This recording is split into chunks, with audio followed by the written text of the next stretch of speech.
کس طرح کروں کیا کروں، بڑی سوچیں، بالآخر میں نے طے کیا، اللہ اکبر، میں نے نہ کپڑے پھاڑ لیے، امامہ اتار دیا۔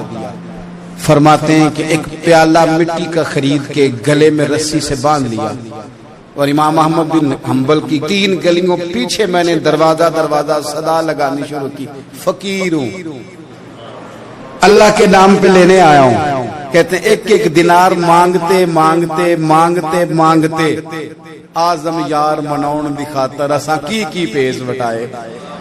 کہتے ہیں مانگتے مانگتے نا میں امام احمد بن حنبل کے دروازے تک آیا، امیر گھر کا بچہ تھا، بڑے پیسے جیب میں ہوتے تھے۔ امام کے دروازے پہ صدا لگائی، کوئی ہے اللہ کے نام پہ دینے والا؟ کہتے ہیں وہ نور بھرا دروازہ کھلا، ایک گورے مکھڑے والا، سفید داڑھی والا، سونے امامے والا، چمکدار آنکھیں، نورانی شباہت۔ کہتے امام احمد بن حنبل باہر آئے اور جیسے ایک دینار میرے پیالے میں ڈالنے لگے تو میں نے ہاتھ چوم کے کہا سونیا تیرے قربان جاؤں، میں دینار لینے نہیں آیا، محمد عربی کی حدیثیں سننے آیا۔ کہتے امام کی بھی آنکھیں کھل گئی، کہنے لگے اس حال میں آزم یار منون دی خاطر سانکی کی پیش بٹائے کہ حضور کیا کرتا، یہی ایک طریقہ رہ گیا تھا، میں تو کہاں سے چلا ہوں، کہاں پہنچا ہوں، کیا کروں؟ امام صاحب فرمانے لگے پھر میں بھی بڑے دنوں سے پریشان تھا، کوئی سیکھنے والا نہیں ملا، تم مل گیا۔ کہنے لگا حضور میں روز آ جاؤں فقیر بن کے، آپ جتنا چاہیں 2 4 5 منٹ میں مجھے حدیثیں سنا دیں، میں اگلے دن یاد کر آیا کروں۔ کہتے 2 سال لگ گئے، شاگرد کہاں ملیں گے ایسے، کہاں مرید ملیں گے، گزر گیا دور۔ کہتے ہیں کہ میں نہ ہر روز فقیر بن کے جاتا، 3 گلیاں پیچھے مانگنا شروع کرتا، کوئی شک نہ کرے۔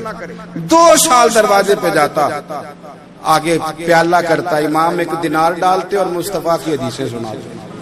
کہتے ہیں حالات بدل گئے، 2 سال کے بعد حکومت بدل گئی، امام کا مدرسہ بحال ہو گیا، رش ہو گیا۔ بادشاہ بڑا عقیدت مند تھا، جو نیا آیا اس نے بڑا کر کے ادارہ بنا کے دیا۔ جس دن میں گیا تو رش لگا ہوا تھا۔ کہتے ہیں حالات بدلے تو ہم نے بھی کپڑے بدلے، ہم نے بھی دوبارہ سے دستار باندھی، اور کہتے ہیں بڑے لوگ بیٹھے ہوئے تھے، میں جب داخل ہوا نا تو امام اٹھ کے کھڑے ہوئے، آپ فرمانے لگے پتر ادھر آ، تو آگے آ کے بیٹھ، لوگ دین سیکھنے آتے ہیں، تو فقیر بن کے مانگنے آیا تھا، اور میں بھی باقیوں کو پڑھایا کرتا تھا، تجھے میں دیا کرتا تھا، اور اب باقی پڑھا کریں گے، تجھے دیا جائے گا، اور آج تجھے سینے سے نکال کے دیا کروں گا۔ زمانے بدل گئے، حالات بدل گئے، وہ شخص چلا گیا، کون حکمران تھا کون نہیں تھا، لیکن استاد شاگرد کے ادب کی داستان قیامت تک باقی رہے گی۔ یہ قیامت جب طبیعتوں میں احترام ہوتا ہے، جب ادب ہوتا ہے۔ آپ کو پتہ ہے نبی پاک صلی اللہ علیہ وسلم کو یہ ادب کتنا پیارا ہے، نبی پاک علیہ الصلوۃ والسلام اس احترام کے جذبے کو کتنا پسند کرتے ہیں۔ اللہ کے پیارے رسول صلی اللہ تعالی علیہ وسلم اس جذبہ احترام سے کتنے راضی ہوتے ہیں۔ حضور کس قدر زیادہ چاہتے ہیں کہ میری امت ادب والی بنے۔ نبی پاک علیہ الصلوۃ والسلام ادب والے لوگوں کے بارے میں اتنے راضی ہیں، اتنے راضی ہیں، اتنے خوش ہیں، حضور اتنا نوازتے ہیں۔ میں نے یہ حدیث پڑھی تو یوں لگا کہ جیسے روح وجد کرنے لگی ہے۔ بہقی میں امام بہقی نے لکھی ہے، اللہ کے پیارے رسول علیہ السلام فرماتے ہیں جو چھوٹے پر شفقت کرے اور بڑے کا احترام کرے، اللہ اسے جنت میں میری سنگت عطا فرمائے گا۔ یہ میرے قرب کا ذریعہ ہے، یہ چیز میرا قرب ملے گا۔ شرط یہ ہے کہ ادب والے بن کے، احترام والے بن کے، کبھی بھی سوء ادب نہ کریں، کبھی کسی مقام پر بے ادبی نہ کریں، آپ اپنا ذائقہ کبھی تبدیل نہ کریں۔ امام احمد بن حنبل ایک جگہ وضو کر رہے تھے، ایک شخص کہتا ہے میں نے ساری زندگی گناہوں میں گزار دی، تو امام صاحب نا وضو کر رہے تھے جھیل پر بیٹھ کے، تو جھیل اس طرح ہوتی ہے، پہاڑ ہیں، اوپر کو پانی نیچے آ رہا ہے، تو کہتے ہیں امام صاحب نیچے بیٹھ کے وضو کر رہے تھے، تو میں اوپر بیٹھ کے نا وضو کر رہا تھا یا پانی پی رہا تھا، تو میں نے دیکھا کہ اتنے بڑے امام نیچے۔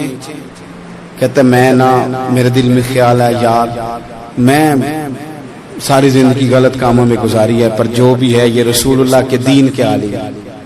کہتے ہیں وہ حضور کے دین کی عزت کرنے کے لیے میں اوپر سے اٹھا آ کے نا تو میں تھوڑا پیچھے جا کے نیچے بیٹھ گیا، جو میری حاجت تھی پانی پینا تھا یا منہ دھونا تھا میں وہ کرنے لگا۔